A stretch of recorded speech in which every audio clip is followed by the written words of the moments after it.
Today is a big day for Britain's youngest royal. That's Prince Louis. Look at him. He turns 1 year old today. Happy birthday, Prince Louis. Got some teeth in there. Kensington Palace released these photos to mark the occasion. They were taken by his mom, the Duchess of Cambridge. That's Kate.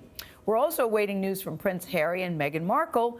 As you know, they are expecting their very first baby. It's unlikely that this new addition to the royal family will ever rule the UK, but he or she will be seventh in line to the throne. Imtiaz Tyab is in Windsor near the couple's home with more on this story. Imtiaz, good morning. Any news? Not yet, but, you know, it has to be said that for centuries, royal births have really been the source of palace and international intrigue. And so when Harry and Meghan decided to ditch with decades of tradition, it did raise a few eyebrows. But it should be said that this isn't the first time that we've seen traditions defied ahead of a royal birth. At 93 years young, Queen Elizabeth II, the longest-serving monarch in British history, celebrated her birthday in style on Sunday, topped off with a 41-gun salute. But Princess Elizabeth, as she was known when she was born back in 1926, was part of the push to end an awkward, ancient royal birthing protocol.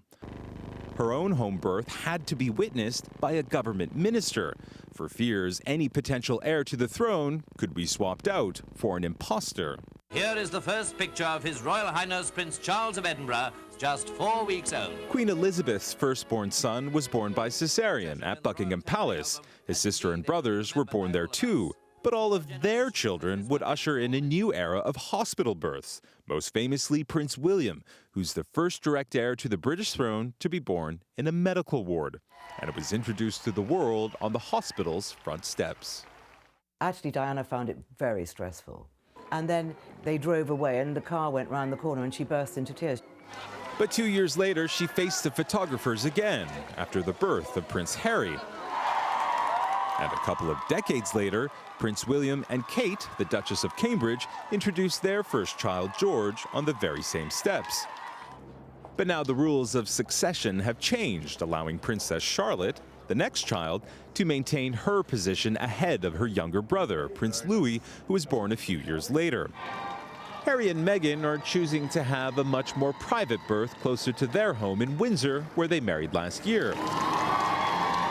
The first we'll see of their little one won't be hours, but more likely days after their arrival. It's sad for royal followers because we all want to enjoy this baby with them.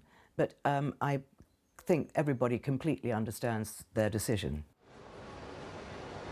One tradition Harry and Meghan are keeping is we can expect to see that royal easel placed outside of the gates of Buckingham Palace announcing the birth of their firstborn. But something else that might happen, more in line with our modern times, is we can also expect a simultaneous Instagram post as well. Gayle. Yeah, you're right. And I know it's their decision. I hope they don't make us wait too long. But Imtiaz, there was news there this morning from the UK. You know what I'm saying. So it was announced that President Trump has accepted an invitation from the Queen for a state visit in June. So what do you think we should expect from that? That's right. President Trump has announced that he's accepted this invitation from the Queen for a state visit. It should be said that he was first invited by the Prime Minister, Theresa May, shortly after he was elected in 2016 for a state visit.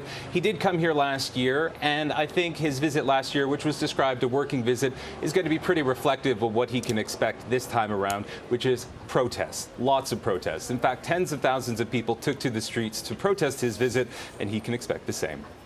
All right, a lot of news coming from across the pond. Imtiaz Tyab in Windsor, thank you.